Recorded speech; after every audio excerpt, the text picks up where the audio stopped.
नमस्कार।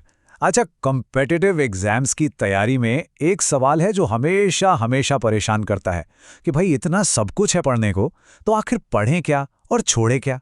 तो आज हम ना इसी सवाल का तोड़ निकालेंगे। एक ऐसी स्ट्रैटेजी सीखेंगे जिससे पिछले साल के पेपर्स को डीकोड करके आने वाले सवालों का पैटर्न तक पकड़ा जा सकता है। और देखिए, ये उलझन ना ये लगभग हर एस्पिरेंट की कहानी है। सिलेबस तो लगता है जैसे कोई समंदर हो, और वक्त वो तो बस मुट्ठी में रेत की तरह फिसलता जाता है।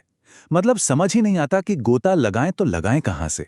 लगता है ना कई बार कि बस मेहनत तो किए जा रहे हैं, लेकिन सही दिशा में हैं भी या नहीं। बस इसी कंफ्यूजन को आज हम क्लैरिटी में बदलने वाले हैं। और ये क्लैरिटी आएगी कहां से?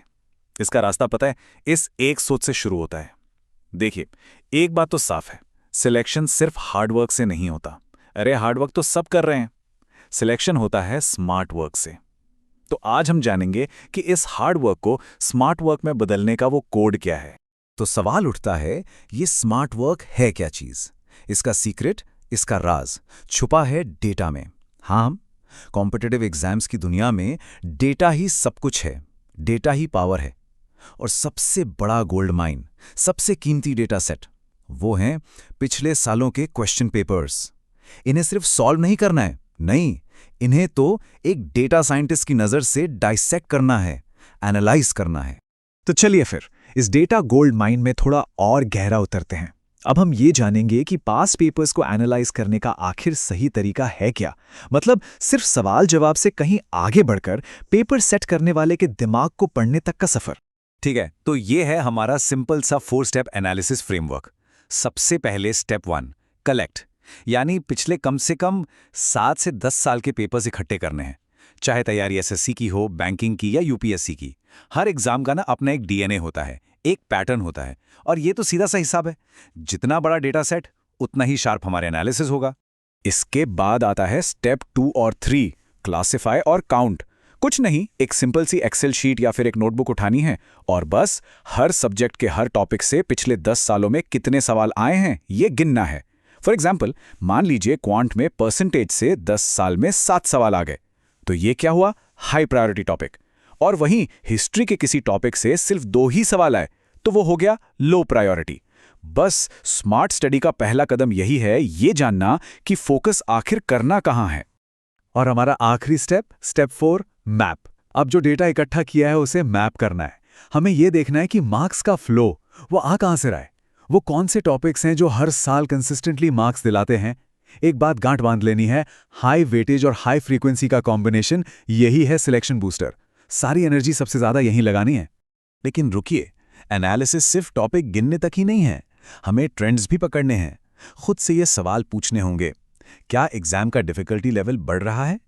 क्या अब स्टेटमेंट बेस्ड क्वेश्चन ज्यादा आ रहे हैं? देखिए, एग्जाम्स ना रातों रात नहीं बदलते, वो धीरे धीरे इवॉल्व होते हैं। और जो भी एस्पिरेंट इस एवोल्यूशन को पकड़ लेता है, बस समझ लीजिए वो रेस में सबसे आगे निकल जाता है। तो ठीक है, अब तक हमने डेटा को एनालाइज करना सीख लिया। अब बारी है नेक्स्ट लेवल की। अब हम इसी डेटा को यूज करके फ्यूचर क्वेश्चंस को प्रिडिक्ट करेंगे। और हाँ, ये कोई तुक्केबाजी या गेसिंग गेम नहीं है, ये है डेटा ड्रिवन फोरसाइट, यानी डेटा के आधार पर भविष्य देखना। Prediction logic number 1, the comeback topic. अपने एनालिसिस में उस टॉपिक को ढूंढना है जिसका वेटेज तो बहुत हाई है, पर मजे की बात यह है कि पिछले 2-3 साल से एग्जामिनर ने उसे छुआ तक नहीं है। ये एक डोर्मेंट वॉल्केनो, एक सोए हुए ज्वालामुखी की तरह है, जिसके इस साल फटने की प्रोबेबिलिटी आप मान के चलिए बहुत ज्यादा है। अब आते हैं प्रेडिक्शन लॉजिक नंबर 2 पर, द नेक्स्ट लेवल क्वेश्चन। इसका लॉजिक बहुत सिंपल है। अगर किसी बेसिक कॉन्सेप्ट पर सवाल आ चुका है तो बहुत हाई चांस है कि अगली बार उसके एडवांस्ड एप्लीकेशन पर सवाल पूछा जाएगा। एग्जामिनर हमेशा एक कदम आगे की सोचता है, तो हमें भी उनकी तरह सोचना होगा। So we have to think 1 step ahead. और अब prediction logic number 3, the current affairs connect. और यकीन मानिए, ये सबसे पावरफुल है। पॉलिटी, इकोनॉमी, ज्योग्राफी, इन जैसे स्टैटिक सब्जेक्ट्स को करंट न्यूज से जोड़कर देखना है। मान लीजिए कोई कॉन्स्टिट्यूशनल आर्टिकल न्यूज में है या कोई इकोनॉमिक थ्योरी बहुत चर्चा में है, तो बस फौरन उसे अपनी स्टैटिक बुक से जाकर रिवाइज कर लीजिए। स्टैटिक और करंट का ये संगम, ये प्रोबेबल क्वेश्चंस का सबसे बड़ा हॉटस्पॉट होता है। तो ये तो हो गई पूरी स्ट्रैटेजी। पर एक सवाल है, एक टॉपर और एक एवरेज एस्पिरेंट में आखिर फर्क क्या होता है? फर्क स्ट्रैटेजी जानने में नहीं, बल्कि उसे अप्लाई करने के तरीके में होता है। चलिए देखते हैं कैसे। अंतर बिल्कुल साफ है। एक तरफ वो लोग हैं जो 50-50 मॉक टेस्ट को बस सुपरफिशियली सॉल्व करते जाते हैं, और दूसरी तरफ टॉपर है जो सिर्फ 10 मॉक्स का पोस्टमार्टम करता है, एक एक सवाल का डीप एनालिसिस करता है। एक तरफ वो हैं जो लो प्रायोरिटी टॉपिक्स में अपना वक्त बर्बाद करते हैं, और दूसरी तरफ टॉपर है जो बार बार पूछे जाने वाले टॉपिक्स पर अपनी मास्टरी बनाता है। ये एक सिंपल सा फंडा है, क्वालिटी ओवर क्वांटिटी। तो चलिए इस पूरे डिस्कशन को अब एक सिंपल गोल्डन फॉर्मूला में समेट लेते हैं। इसे अपनी सफलता का रोड मैप समझ लीजिए। इस फॉर्मूला को एकदम याद कर लेना है।